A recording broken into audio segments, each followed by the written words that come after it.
কোনো জায়গায় মুভ হলে নতুন করে তো আবার সব কিছু দিয়ে শুরু করতে হয়, তো সেরকমভাবে আমাদেরও শুরু করতে হচ্ছে। আজকের এই ব্লগটি আমি সেরকমই কিছু দিয়ে সাজিয়েছি, আশা করছি আপনাদের ভালো লাগবে। হ্যালো এভরিওয়ান, আসসালামু আলাইকুম, welcome to Anjuman USA blogs. আশা করছি আপনারা সবাই ভালো আছেন। আলহামদুলিল্লাহ, আল্লাহর রহমতে আমরাও ভালো আছি। তো আজ হচ্ছে আমাদের বাসায় কিছু ফার্নিচার ডেলিভারি এসেছে, সেটারই ভিডিও আমি আপনাদের সাথে শেয়ার করব। তো এই রুমের যে বেড সেট এবং পাশের নাইট স্ট্যান্ড এবং আমি ড্রেসারটা আপনাদের দেখালাম, সেটা এক সপ্তাহ আগে ডেলিভারি দিয়েছে, যেটা আমি রেকর্ড করার সুযোগ পাইনি, কারণ এখন তো কোন দিন কোন ডেলিভারি আসতেছে আমি নিজেও বুঝতে পারছি না। আর আজ সেরকমভাবে একটা ডেলিভারি এসেছে, আরেকটা নাইট স্ট্যান্ড, এই যেটার লেফট সাইডে বসবে, এবং একটা টেবিল ল্যাম্প, আর আমাদের এই ফর্মাল ডাইনিংয়ের ডাইনিং সেট। তো ডাইনিং সেটটা আমরা নিজেরাই ওপেন করে সেট আপ করার চিন্তাভাবনা করেছি, সেই কারণে ওরা এরকমভাবে প্যাকেট আকারে ডেলিভারি দিয়ে চলে গেছে। যদি আমরা ওদের দ্বারা সেট আপ করে নিতাম, তো ওরা পুরা কার্টুন থেকে ওপেন করে পুরোটা সেট আপ করে দিত, তো সেটার আলাদাভাবে চার্জ হতো। সেই কারণে আমরা আর চিন্তা করলাম যে এটা তো সামান্য চেয়ার আর টেবিল, যেহেতু চেয়ারগুলো বের করতে হবে অ্যান্ড ডাইনিং টেবিলটা অনলি সেট করতে হবে, তো সেই কারণে আমরা চিন্তা করলাম যে এটা আমরাই করি। যেই কথা সেই কাজ, সেরকমভাবেই আমরা সব কিছু ওপেন করা শুরু করেছি।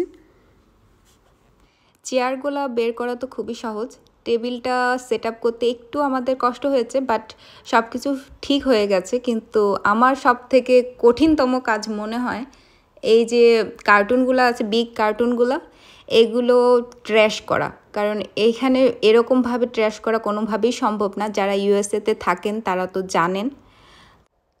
কার্টুনগুলো ছোট ছোট করে ভাঙতে হবে, তারপরে ট্র্যাশ ক্যানের ভিতরে ঢুকালে ওরা ট্র্যাশ নিয়ে যায়। আর সেই কারণে আমার মনে হয় এটা কঠিনতম কাজ। আর এই হচ্ছে আমাদের ডাইনিং টেবিল, যেটা 2 পার্ট, অর্থাৎ মাঝখানে একটা পার্ট ঢুকে যাবে। তো এই পার্টটা আলাদা করাই ছিল, আমরা এখন সেট আপ করবো। হ্যাঁ, আরেকটু লাগবে মনে হয়, পুরাটা খুলে আসবে নাকি? না,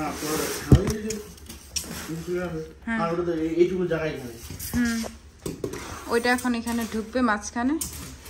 এখন ঢুকাবো না, আগে সেট করব। কোথায়? ওখানে নজর। হ্যাঁ, এই ছোট করে দাও কেন? লোহাগুলো সেট করার পরে ওটা বহাই দিয়ে তখন টানে টানে পড়ে পড়ে। ও, এই যে স্ট্যান্ডগুলো সেট করতে হবে চারপাশে 4টা।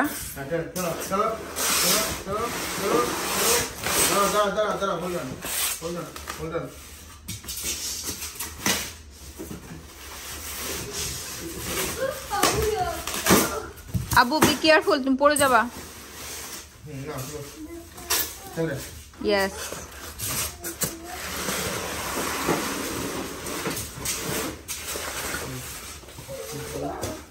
আর লাগবে।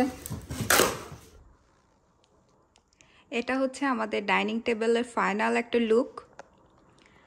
আমার সেদিন আর পুরাটা রেকর্ড করা হয় নাই, কারণ আমাদের সব কিছু সেট আপ করতে, ট্র্যাশ করতে করতে অনেক রাত হয়ে গিয়েছিল। তো সেদিন আর ফুল লুক আমি আর রেকর্ড করি নাই।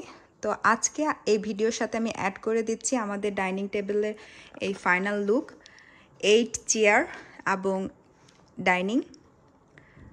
তো চেয়ারগুলো হচ্ছে সবগুলো এক কালার, অফ হোয়াইট, কারণ আমি সবগুলোতে কাভার লাগিয়ে দিয়েছি। এই যে এই এক কালার সব চেয়ার, আমি সবগুলোতে এই পাশে এবং এই পাশেগুলোতে অফ হোয়াইট কালারই রেখেছি, একটু লুক চেঞ্জ করার জন্য এই দুইটাতে ব্ল্যাক কালারের কাভার অ্যাড করেছি। এই যে এই কাভার লাগানোর একটাই কারণ, আমার ছোট ছোট বাচ্চা, তারা অলরেডি ম্যাশ আপ করে দিয়েছিল। এই যে এখানেও দেখতে পাবেন, এই যে এখানে অলরেডি কাভারের উপরে চকলেট লাগিয়েছে।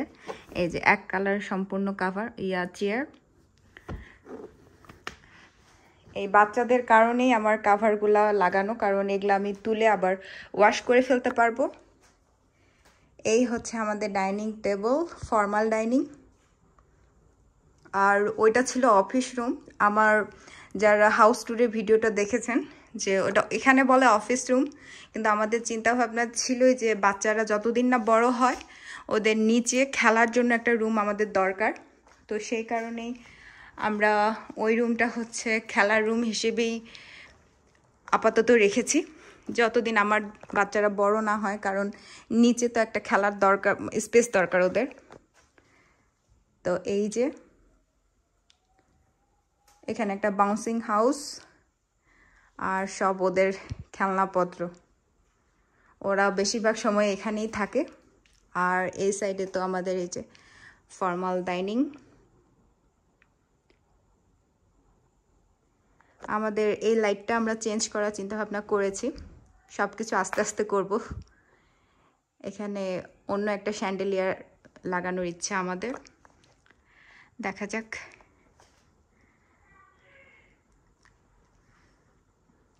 আজকের এই ছোট্ট ভিডিওটি আপনাদের কেমন লাগলো অবশ্যই কমেন্ট করে জানাবেন। আর ভিডিওটি ছেড়ে যাওয়ার আগে যদি আমার ভিডিওতে কোনো কিছু ভালো লেগে থাকে তাহলে অবশ্যই চ্যানেলটি সাবস্ক্রাইব করবেন, লাইক করবেন, কমেন্ট করবেন এবং শেয়ার করবেন। এতক্ষণ ধরে সবাইকে ভিডিওটি দেখার জন্য অসংখ্য ধন্যবাদ। আজ এ পর্যন্তই। আল্লাহ হাফেজ। আসসালামু আলাইকুম।